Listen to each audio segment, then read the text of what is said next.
Good morning, colleagues. This is meeting number 136 of the Standing Committee on Public Accounts for Thursday, May 9th, 2019. I would remind the committee and those in the audience today that we are televised, we're public and we're televised. And so please, if you have a cell phone, would you mind muting it to just, there's less distractions if you do that. So we thank you for that. We're here today to discuss the 2019 Spring Report of the Auditor General of Canada, following the table of the reports on Tuesday, May 7th. While we had some brief time then and again today to ask some preliminary questions about the reports, today we have a full meeting to ask questions about the 5 reports and 4 special examinations. We have with us, once again, from the Auditor General's office to answer those questions, Mr. Sylvain Ricard, Interim Auditor General of Canada, welcome, as well as Jean Goulet, Principal, Carol McCalla, Principal, Philippe Legoff, Principal, Michel Salvelle, Principal, and Nicholas Swales, Principal. So we welcome you. This is, I think, perhaps the first, well, it is for sure, the first time that you have tabled a report, and we thank you for that and your availability to come and give us a briefing on the chapters that are the basis of your audit that was tabled in Parliament last Tuesday. So welcome, and the time is yours. Thank you. Mr. Chair, I'm pleased to be here to present the findings of our recent audit reports, which were tabled in the House on Tuesday. They include 5 performance audits of government programs or activities and 4 special examination reports of Crown corporations. I am accompanied by Jean Goulet, Carol McCalla, Philippe Legoff, Michel Salvelle, and Nick Swales, principals responsible for the audits. In our first performance audit, we look at the call centers of 3 departments: Employment and Social Development Canada, Immigration, Refugees and Citizenship Canada, and Veterans Affairs Canada. Overall, we found that getting through to government call centers took time and persistence. In fact, we found that half of the 16 million Canadians who tried to speak to an agent could not do so. 7 million callers were redirected to an automated system, told to visit the website, or disconnected. In addition, more than 1 million callers gave up, waiting, and hung up. We found that service decisions were not driven by Canadian needs. For example, departments did not offer callers the options of staying on the line or getting a call back when an agent became available. And the situation is unlikely to improve in the near future. The government clients first service strategy does not include call centers, though more than 25% of Canadians use a telephone to connect with government. In addition, after 5 years of a call center modernization project, Shared Service Canada has managed to upgrade only 8 of the 221 call centers, and it has no plan for the remaining 213. Passons maintenant à notre deuxième audit. Let's turn to our second audit now. In this audit, we examined how asylum claims were processed by the Canada Border Services Agency, Immigration, Refugees and Citizenship Canada, and the Immigration and Refugee Board. We found that Canada's refugee system is unable to process claims within the 2-month target set by the government. In fact, backlogs and wait times are worse now than when the system was last reformed in 2012 to address these very same issues. The claims backlog has grown from 59,000 in 2010 to 71,000 in 2018. Wait times have grown from 19 months in 2010 to 2 years today. The fundamental problem is that the system is unable to adjust to spikes in the volume of claims. With the current number of claims, if the problem remains unresolved, 5 years from now, families and individuals seeking asylum can expect to wait 5 years to find out whether Canada will grant them protection. The fundamental flaw in the system is made worse by a number of administrative issues that would improve the processing of claims if they were fixed. For example, we found that the three organizations' computer systems don't work well together. This causes delays, duplication of effort, and a reliance on paper files. We found that almost 2/3 of hearings were postponed at least once, adding an average of 5 months to the time required for decisions. So now to the result of our audit of the taxation of e-commerce. This audit focused on whether Canada Revenue Agency, the Canada Border Services Agency, and the Department of Finance Canada ensured that the sales tax system for e-commerce was neutral and that the sales tax base was protected. We found that the Canadian sales tax system did not keep pace with the rapidly evolving digital marketplace. We estimated that Canada had foregone $169 million in sales tax revenue on digital products. The Department of Finance analysis of the e-commerce sales tax system has shown that there is a risk that the current system could discourage foreign businesses from settling in Canada and encourage Canadian businesses to move their operation to other countries. The Canada Revenue Agency and the Canada Border Services Agency have a role to play in ensuring that all taxes are collected and remitted to the government. We found that they have not done enough work to make sure that this is happening. For example, we found that the Canada Revenue Agency has identified e-commerce and accommodation sharing as corporate risk, but it has done little to address these risks. Taking the case of accommodation sharing, an industry which has grown almost tenfold to $2.8 billion in just 3 years, the agency could confirm that it had audited only 4 companies. The Canada Revenue Agency does not have the authority to implement practices that have been successful in other countries or provinces, such as putting in place a simplified registration process for foreign businesses. We also look at how Canada Border Services Agency managed the collection of taxes on low-value parcel imported through courier companies. We found that the agency's system and processes were outdated, and it relied on couriers to remit tax owing. The agency did little work in response to warning signs such as unexplained increase in the volume of parcel value under $20 and therefore not subject to tax, or audits showing a significant undervaluation of parcel by couriers. The next audit I'm going to discuss look at the oversight mechanism that the government has put in place to ensure that it meets its commitments to non-partisan advertising. It's important to understand that the government has a policy that requires all its communication to be non-partisan.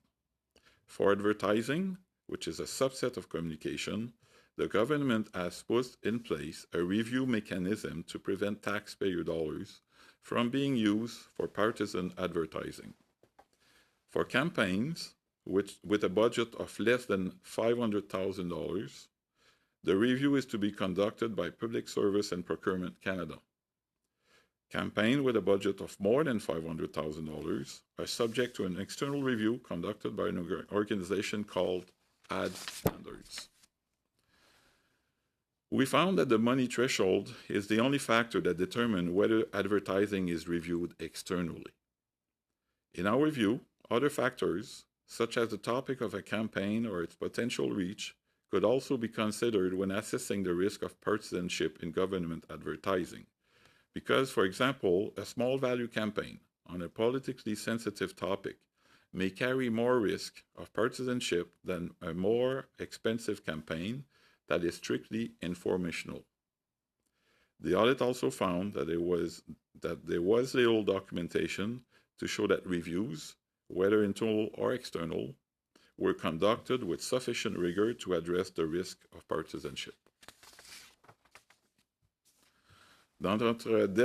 In our final performance audit, we focused on whether the RCMP provided its officers with the hard body armor vests and the carbines they need to respond to an active shooter situation. We found that the RCMP had enough protective vests across the country, but the distribution was uneven. In other words, not all officers had access to a vest. We also found that the RCMP did not know if all officers who needed a carbine had access to one. Due to a lack of planning, the RCMP was not prepared to meet the long-term requirements of adding a new weapon to its inventory. This affected both maintenance of the carbine and annual recertification on its use as well. We found that maintenance had not been completed for about half of carbines. As I mentioned at the beginning of my statement, the reports we released Tuesday also included copies of the audit work we completed in Crown corporations since the fall. These reports have already been made available to the public by the Crown corporations who received them. Our audits of the Business Development Bank of Canada and the Canada Post Corporation found no significant deficiencies in these corporations' practices. We reported a significant deficiency in the audits of Marine Atlantic Inc. and the National Museum of Science and Technology. In the first case, the problem was due to the government's delays in approving Marine Atlantic's corporate plans. This hindered the corporation's ability to make long-term strategic decisions. We raised this same problem in our 2009 audit as well. In the case of the National Museum of Science and Technology, we found many weaknesses in the way the corporation managed, safeguarded, and preserved its collection. Combined, these weaknesses amounted to a significant deficiency. Mr. Chair, that concludes my opening statement. We'll be happy to answer any questions you may have now. Thank you very much. And before we go into the first round, for those who may be in our audience and those who may be watching today, I think it's important that we just lay out a couple of ideas as to how the process of this works. The Auditor General has filed his audits, tabled them in Parliament, number of different studies, different departments. Although he appears here today and we will question about any of those chapters, as our committee knows, in the next 2 months, we will meet individually with those departments and we will do a study and we will table that study in Parliament as well. So questions that may not come today may well come to the department heads, the deputy ministers who will appear on those studies. So it's not just this one today that deals with all subject material in the audits. We'll narrow down to those questions later. We'll go into the first round of questioning. The first round is a 7-minute round, and we'll go to Mr. Area, please, for 7 minutes. Mr. Chair, I would like to ask the Auditor General that, you submit the reports twice a year, the fall report and then in the spring. Is it a good idea that you submit the reports of audit of any department or any Crown corporation as soon as you complete it? That is something that we could consider. That is not the current practice, but we are always listening to way to become even more helpful to the committee and to the House of the House. Is there any barrier or any constraint that you are facing from doing that? There are some legal aspect that is a frame around how we have to conduct business and reporting, but we could and are at times looking at, while respecting obviously the legislation, where there is room for adjusting in a mode of continuous improvement. We're considering those aspects. My next question is about the special audit, special examination on the BDC. I wish that I had known that you are going to examine BDC. Maybe I would have given some at least my suggestion, my request that you examine the very fundamental things as BDC achieved, or is it addressing the reason why it was set up?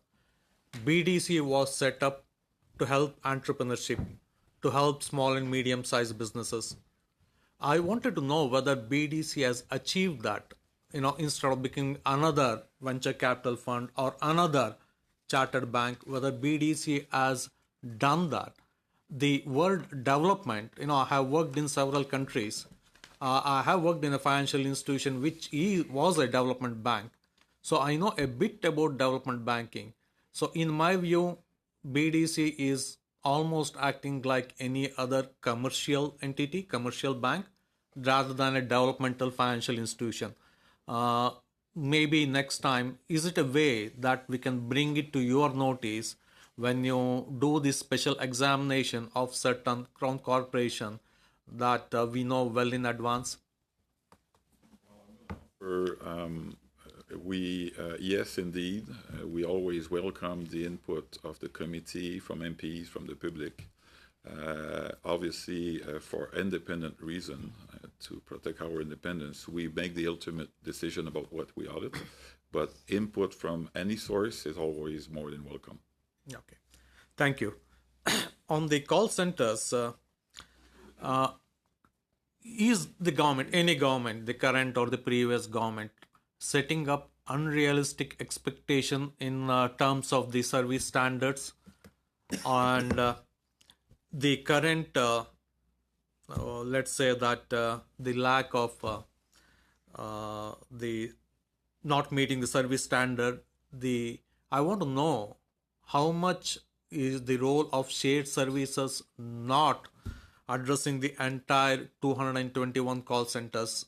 During the last 5 years or so, they have just upgraded only 3 of the 221. How much that played the role in the current low quality of service being provided to Canadians? There's, I'll speak to two elements that we've noted during the audit.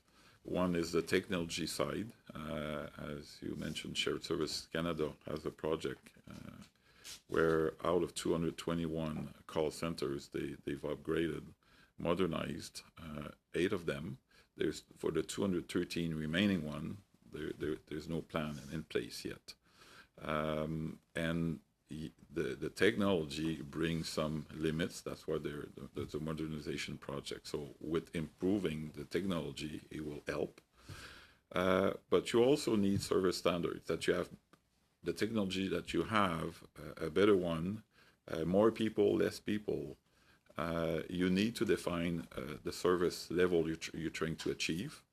It would be important to establish that after consulting with Canadians. And be transparent on the service level you're offering, so that Canadians know what to expect when they call the agents. On the processing of asylums, it's shocking to know that CBSA and IRCC, even today, they depend on paper-based systems. When the government is going digital, when the people are using digital means to communicate, why is this still these government departments operating on paper-based system? What we found during that audit is, yes, there are some challenges around the systems, but there are challenges about system not talking to each other, quality assurance of what you input in the system, so that when, like, let's say during a hearing, they use that information. If the information is not current, not complete, not clear, not readable, ultimately, if it's a copy of a document and it's not readable, it causes challenges for the hearing process, to the point of having to delay, reschedule the hearing. And anytime you reschedule a hearing, what we've noted is it adds 5 months to the process for one file. On RCMP, in your report, you mentioned that RCMP has increased the number of carbines by over 300% since 2014 and hard body armors by almost 200% since 2014. So the problem is with their internal process of distribution rather than say they don't have budget. They started a project some years ago where they've acquired more carbines, but they have not established. So yes, they have more, and we do report on that. But they have not established a national standard, and that's our recommendation that they determine how many exactly they should have, so to make sure that everybody, all the agents that should have one, have access to one. Thank you, Mr. Area and Mr. Ricard. We'll now move to the opposition and to Mr. Kelly, please, for 7 minutes. Okay, thank you. I'd like to talk about the e-commerce report, and I'll start with asking about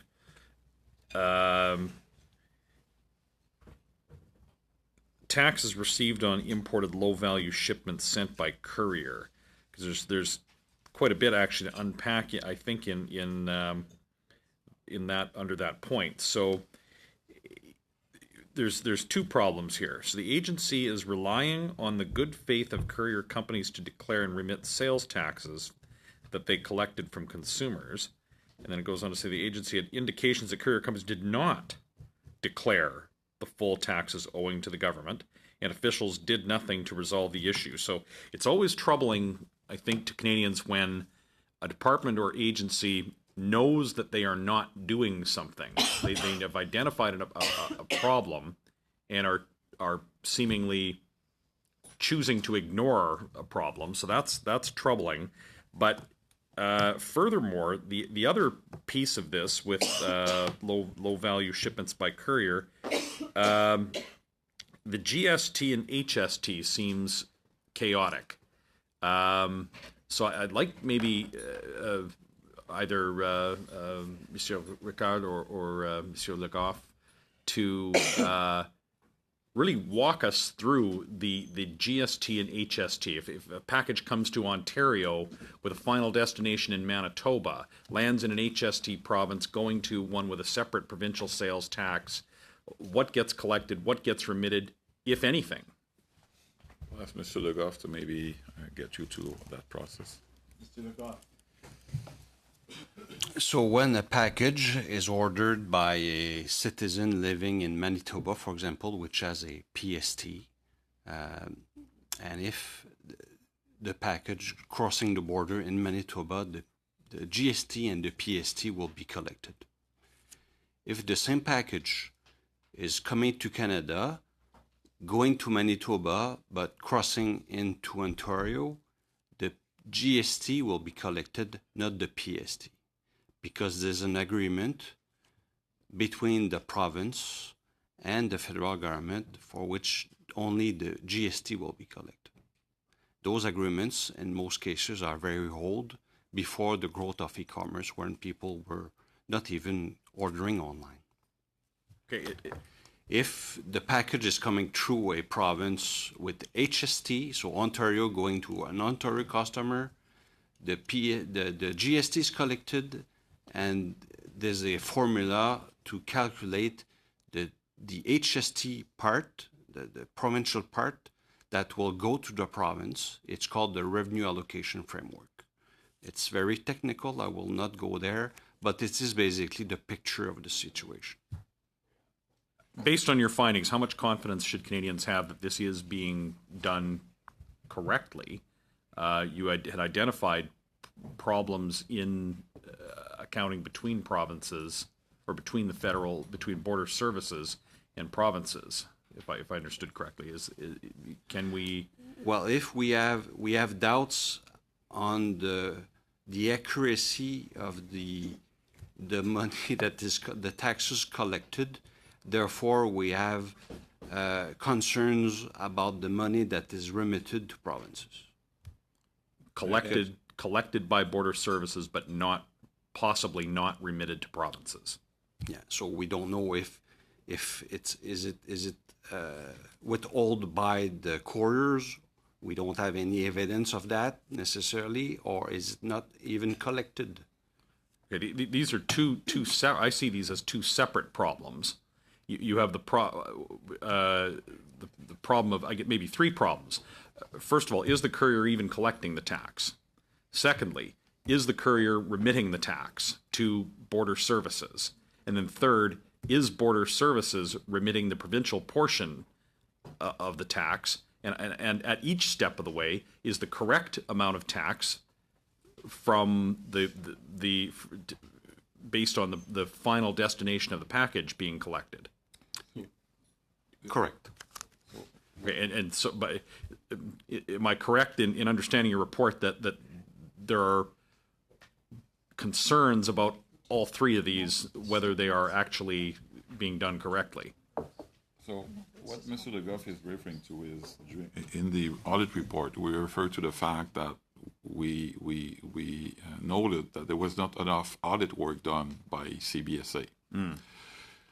And we give some illustration. I'll just use one.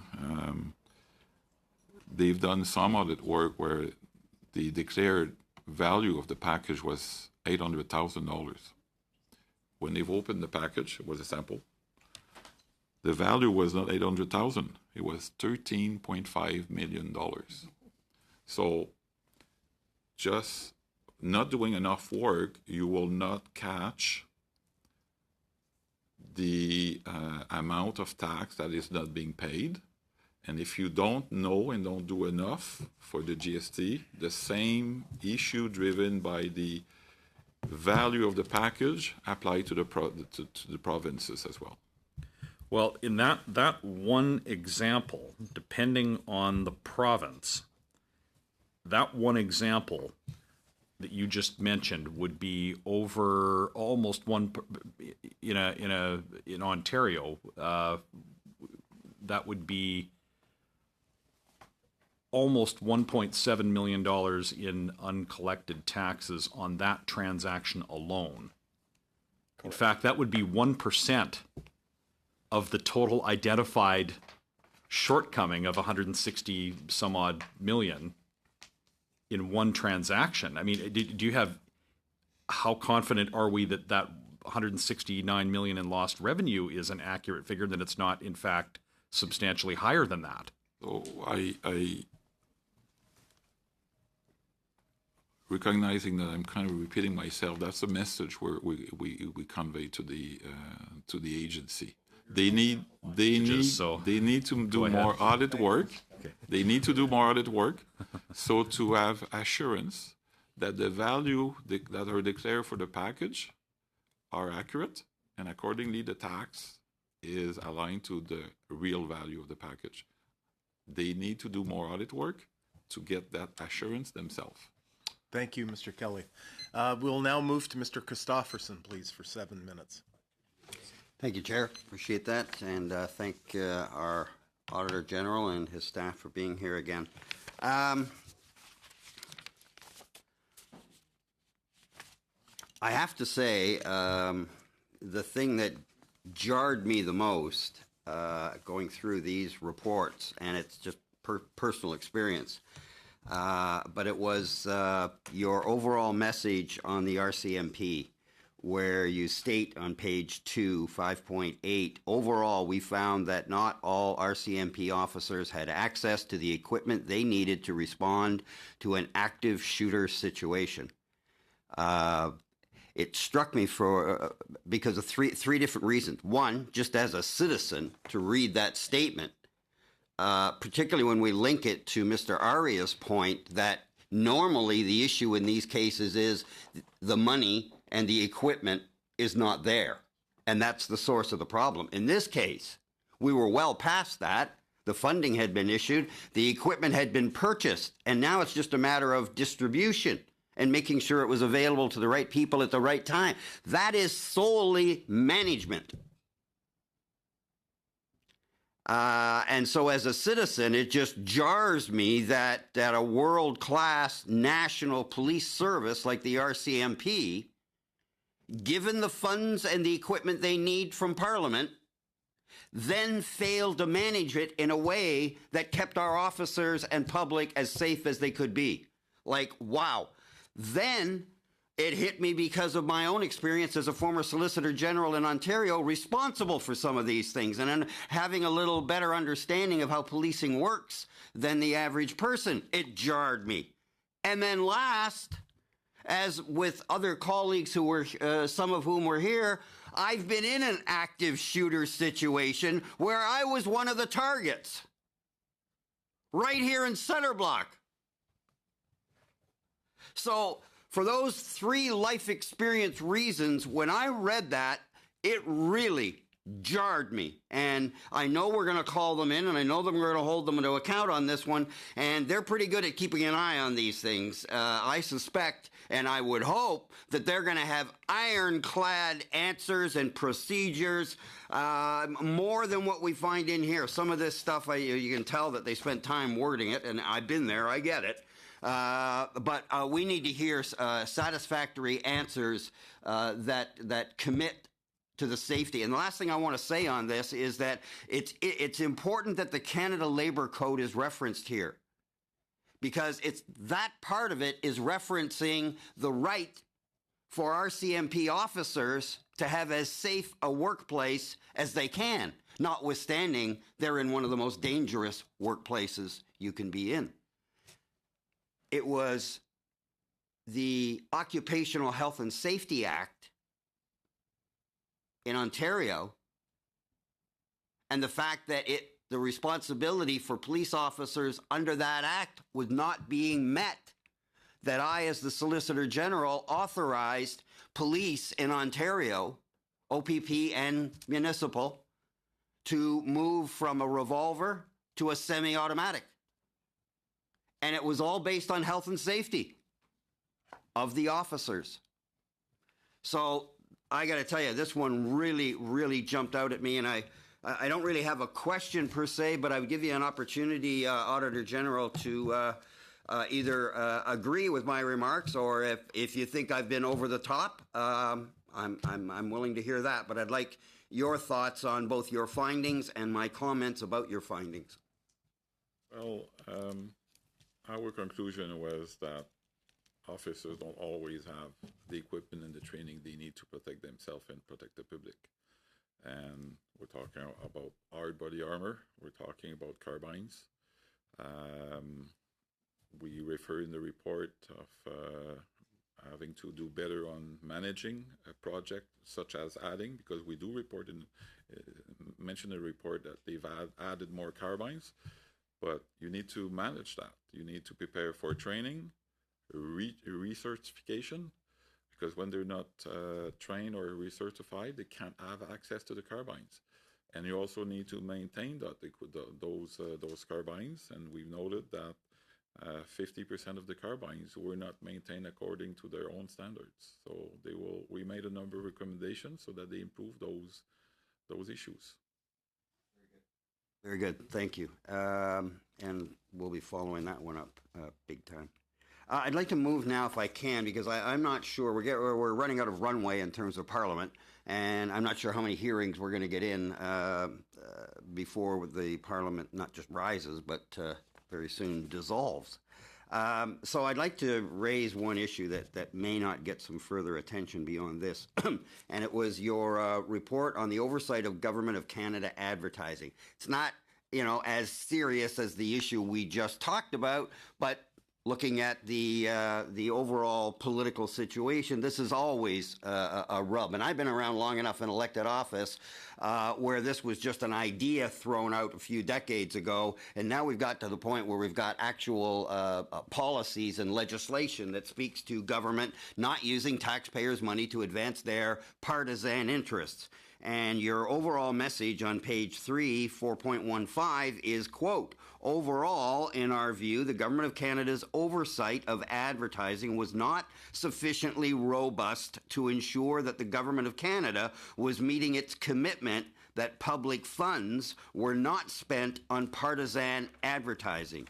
Could you just tease that one out for us a little more, please, Auditor General, in terms of your findings? So there was two perspectives here. One is there's a review being done on campaigns.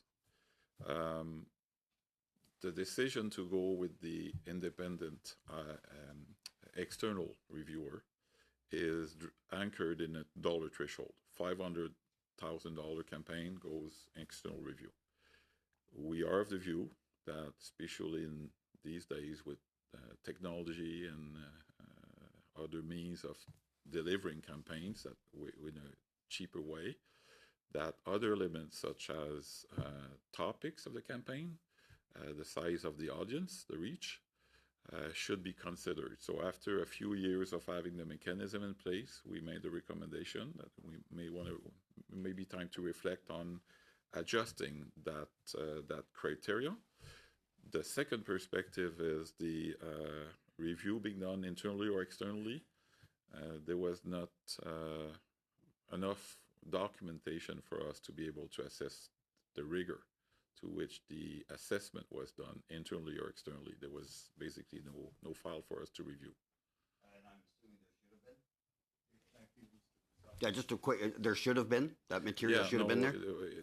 The only way you can manage a function like that is to document your files, so you can have somebody reviewing the files, supervising the work, planning the work, and demonstrate it's being done properly.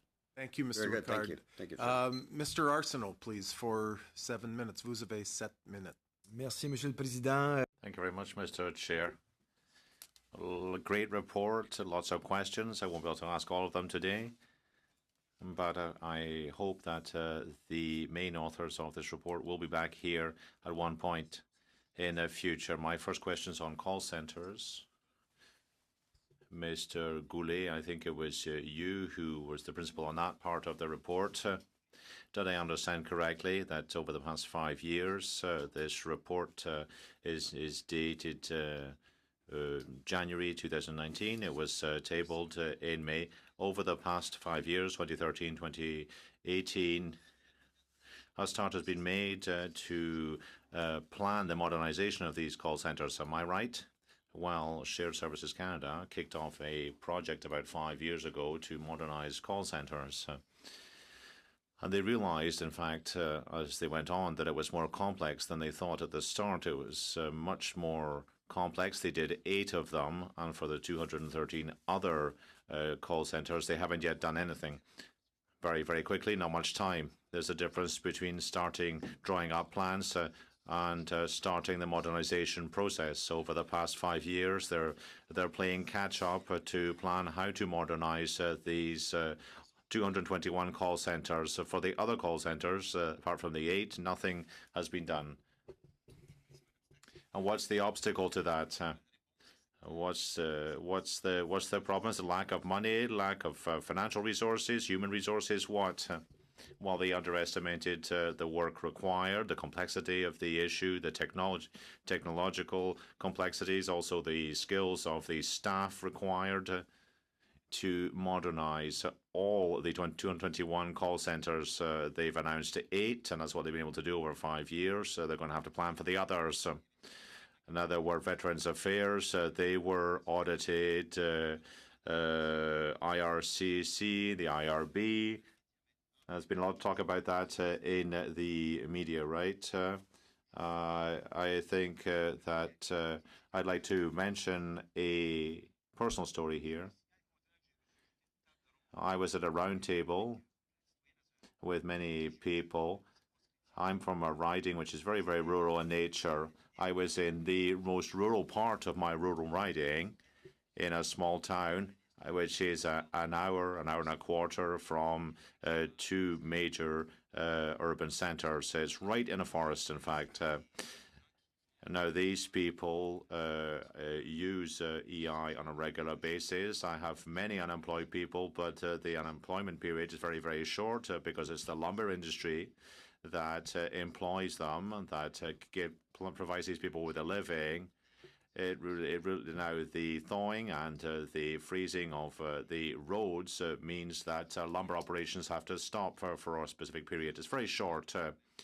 And when I held my town hall, I wanted to find out how the call center was working, whether people were being served properly, whether they're getting adequate services. I wanted to find out 100% of people in the room, to my great surprise, were satisfied. They said that 95%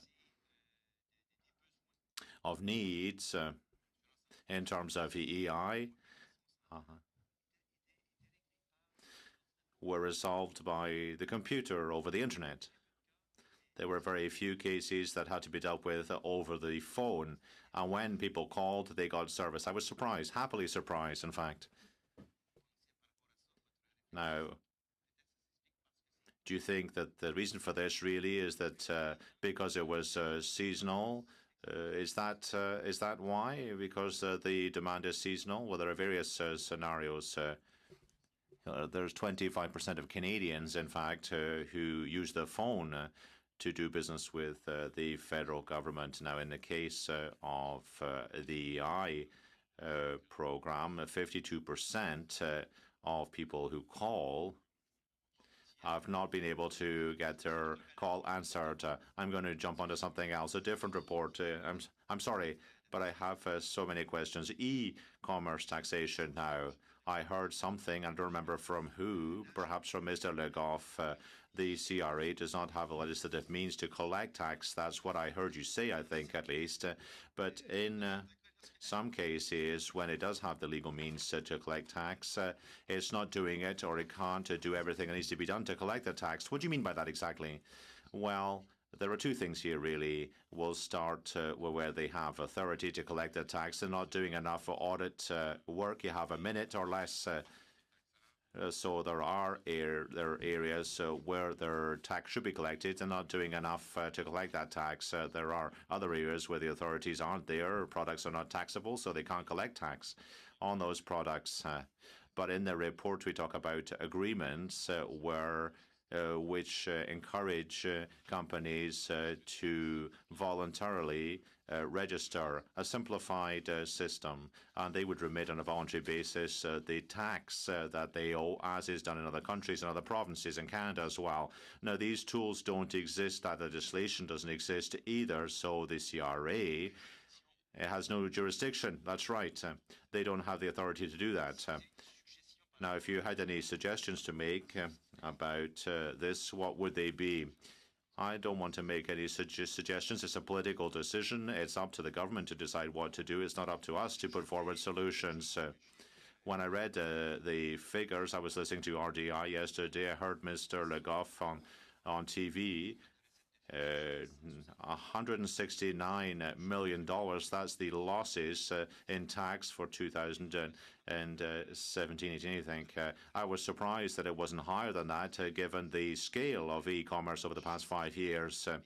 I know this wasn't part of your audit, of course, but could we compare that loss with the collection of taxes from companies that are in Canada, doing business in Canada? Is there a comparison? Okay, Mr. Arsenault. Well, yes, we could get that information, but I don't have it to hand. We'll get back to you on that. To the second round of questioning, which is a 5-minute round, and Mr. Davidson. Oh, it's on. Thank you. Good morning.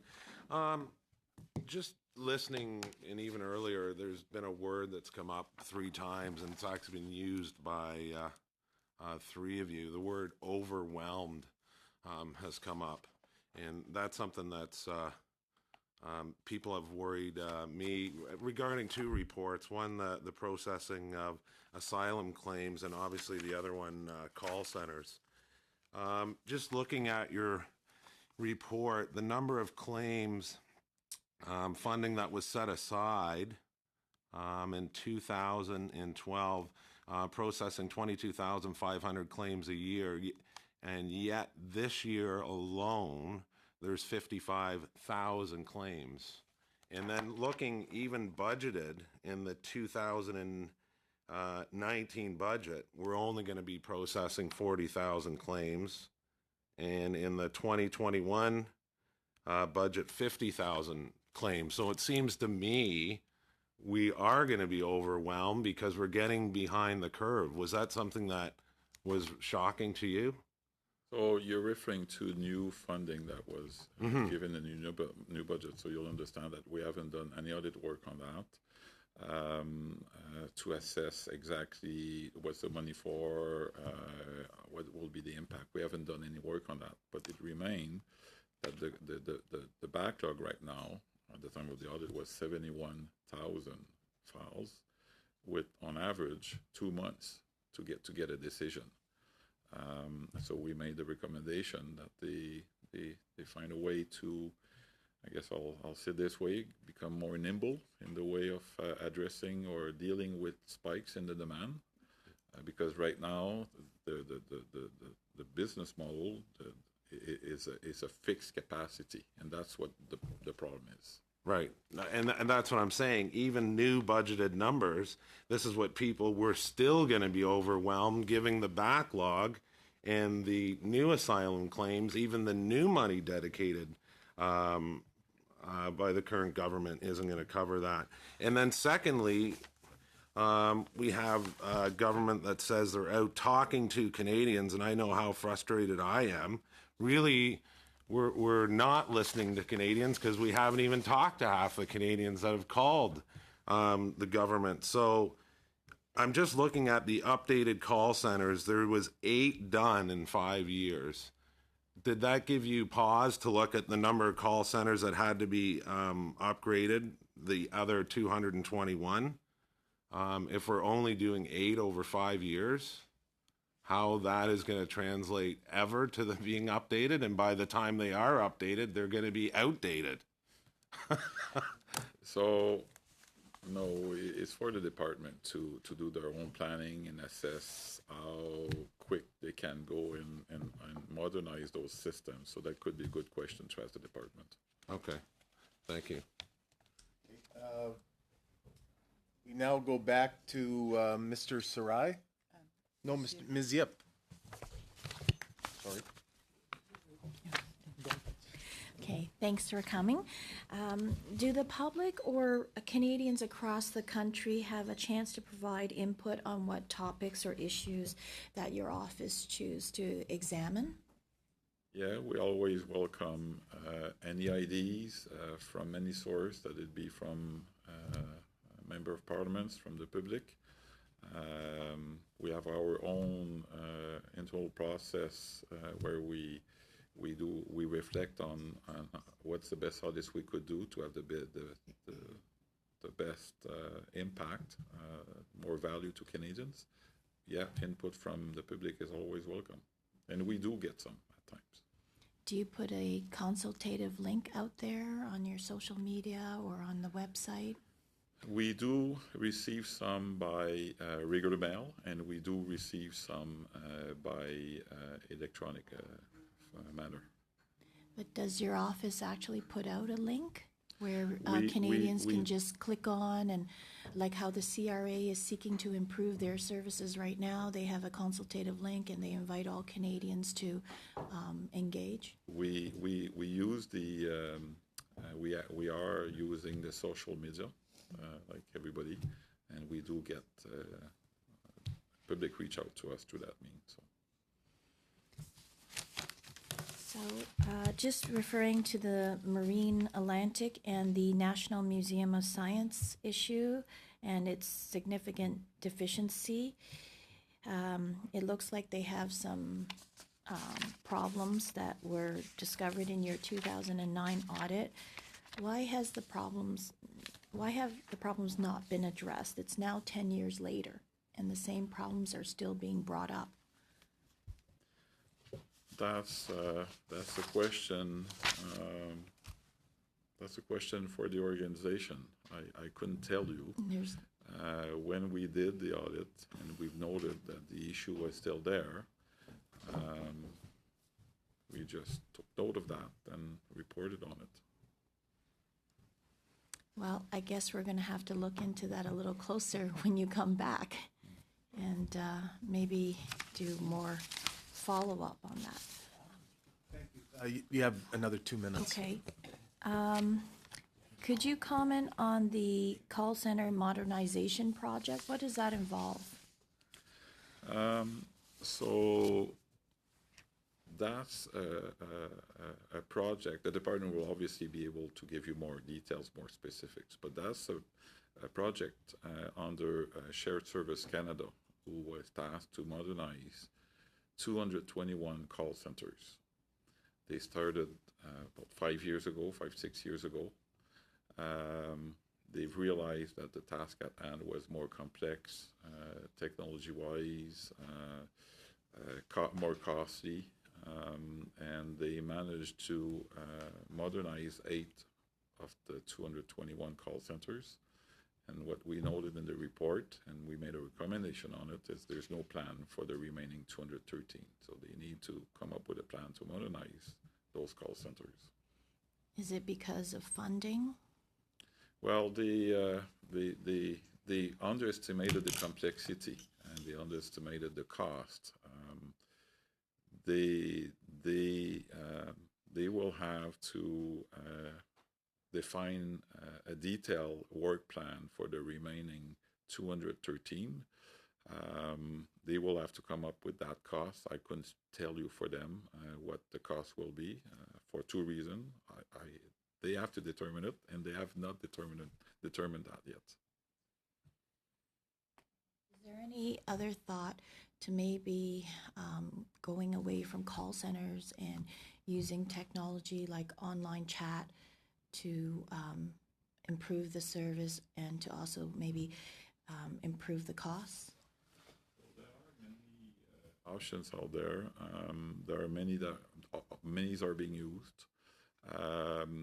The talking to a human being, an agent, is one mean, but there are other tools that are currently in place.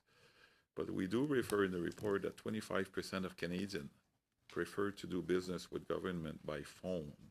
So that's a reality for different reasons. Some don't have access to high-speed internet. Some have personal situations that make it such that it's easier way for them to do businesses by phone. So 25% still need to talk to somebody. And we noted in the audit is 50% could not. 50% of the callers could not reach out to an agent. So. Thank you, Ms. Yip. And I just want to ask a very quick question because we've heard this idea of modernization of call centers. And I think she did ask the question, what all is involved in that. And I don't know what exactly, are we talking strictly IT process, IT technology? When we talk of modernizing a call center, we aren't talking about the furnishings and doing an old-fashioned renovation of the office. It's modernization. And then I'll quote you, Monsieur Ricard. You said they underestimated the complexity and the cost. And we're still living under the cloud of the Phoenix pay system, where the complexity and the cost was perhaps underestimated. The launch was, perhaps done too quickly. All these things were part of a modernization that really began with the Auditor General's office of a pay system. What are we talking about of a call center? Is it the way the telephone call comes in? Is it, is it including the online call or the online, request for help? Exactly what are we referring to, Mr. Goulet or Mr. Ricard? I'll let Mr. Goulet answer. So basically, we're talking mostly IT infrastructure as well as software in that specific case. But associated with that would be training and a review of the various functionalities that would be added with this new technology that would allow the departments to become more efficient in handling the calls and hopefully reducing the number of calls that are prevented from reaching an agent or hang-ups as well. So it's a myriad of things. For example, the option to call back. Right now for the call centers, most of the call centers are using technology that is more than 20 years old. And they don't provide those types of functionalities. So the new software is supposed to be providing that functionality. That's what we were told. But obviously, because it wasn't operating when we did the audit, we couldn't make that determination. But we were told that those types of functionalities would be provided as part of that. But because of the complexity of the new software, there's been substantial delays. Point. Are we talking, who provided the software? I don't know what the exact software is, so if it came from an existing company, but the implementation of the software is currently being done by IBM under Shared Services Canada. So there is a commonality there with IBM and with Phoenix, and you know, again, some of the same problems perhaps we've heard before. We'll now move to Mr. Kelly, please. I want to just, I do want to get back to the e-commerce, but first, on call centers, Veterans Affairs, I was struck by one piece here. Veterans Affairs Canada stopped offering teletypewriter service for the deaf and hard of hearing without first consulting with or telling veterans. Now, hearing loss is among the highest, most common disabilities that veterans incur in the course of their careers in the armed forces. So that seems a particularly insensitive decision. Now, if veterans are preferring email to the teletype service, that fair enough. But the comment where there was no explanation given and no consultation is the troubling part here. Can you explain what did they actually say when you asked why they did it? Did they really just ignore and didn't respond to the question, or what justification was? Surely there was something said. They didn't know, and they couldn't find any documentation that would explain why the TTY service had been removed. That was their answer. They didn't know. So at the management level, they didn't know that they had discontinued a service. That decision had occurred a few years back.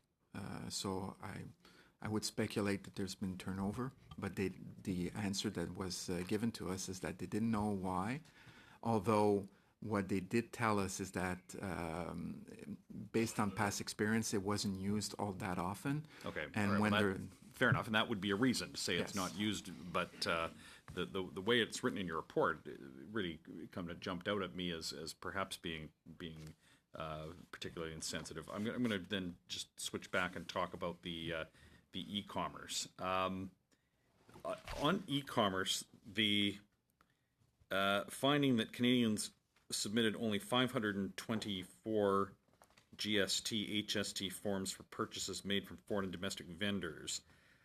I mean, given that there would be millions, tens of millions of transactions, I'm not sure what the total number of transactions would be, but 524 is such a low number, and yet one wonders, who are these 524 people anyway that even knew that was something you had to do? I don't think very many Canadians are aware that the extent to which the onus is on them to declare. Monsieur Le Goff, would you care to comment on that finding? Well, I think you are right. There's millions of transactions, and I think the CRA is pleased that no more than 524 people took the time to fill in the form that is available online, but we don't even know if you can fill the form and send it. I want to stop you. You think that they are pleased that nobody... Well, we have been told by the CRA that they are, because they could not handle the volume.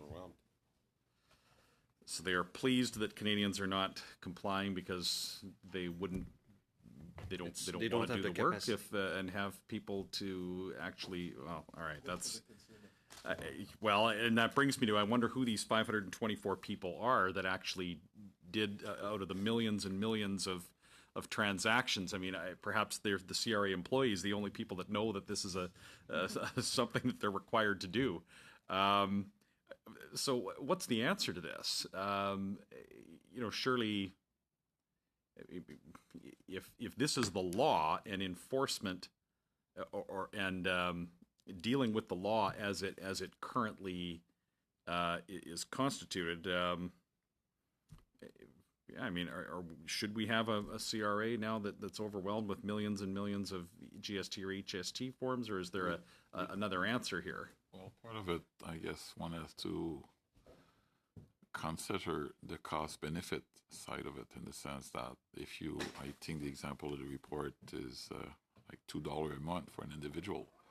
So they receive $2. So they write a check for $2, put that in an envelope, put a stamp on it. CRA receive it, open it, process it, register it, deposit it. Probably going to end up costing way more than $2, both for the taxpayer and CRA. But again, that's their mandate, that's their reality. It's not for us to say how to best approach that and to judge if more. I mean, as was mentioned, it's a requirement. Surely there must be a policy change here to not be in a position where tens of millions of transactions are not being done correctly. Thank you, Mr. Kelly. We'll now move to Mr. Sarai. I actually want to carry on that. Would you say these transactions are with the bigger suppliers like Amazon and say iTunes or eBay, or is it with a smaller courier or smaller businesses that you go online, buy something, and then it gets sent to you?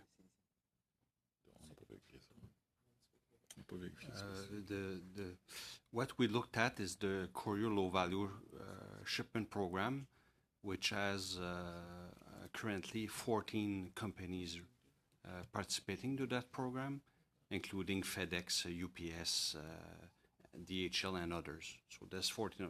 This is only what we looked at. And would this be the responsibility of the courier, according to our current CRA Act, or would it be the responsibility of the vendor to collect those taxes? I'm just wondering, so we know where to go look for. So under the program, this is the responsibility of the courier to collect the tax.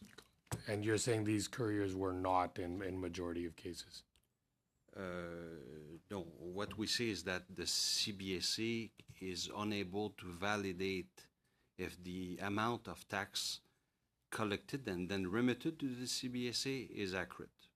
And now, what other jurisdictions, maybe globally, are well versed on e-commerce tax collecting, like the Scandinavian countries, the U.S.? Which would be a good standard? It seems to be very onerous. I know people who originally, if they made software, they thought it was the best to do it through iTunes because it's able to collect all the different jurisdiction and taxes and then do it for you. What are the jurisdictions that are doing a good job of collecting and making it simplified so it's not what Mr. Ricard said, where you're collecting $2 and putting a stamp and a check and so something that would be automatically, you plug it in, it's going from this country or this province to this province, and it automatically calculates everything for you. You can do it out. Is there jurisdictions that we could look at and say this is the gold standard?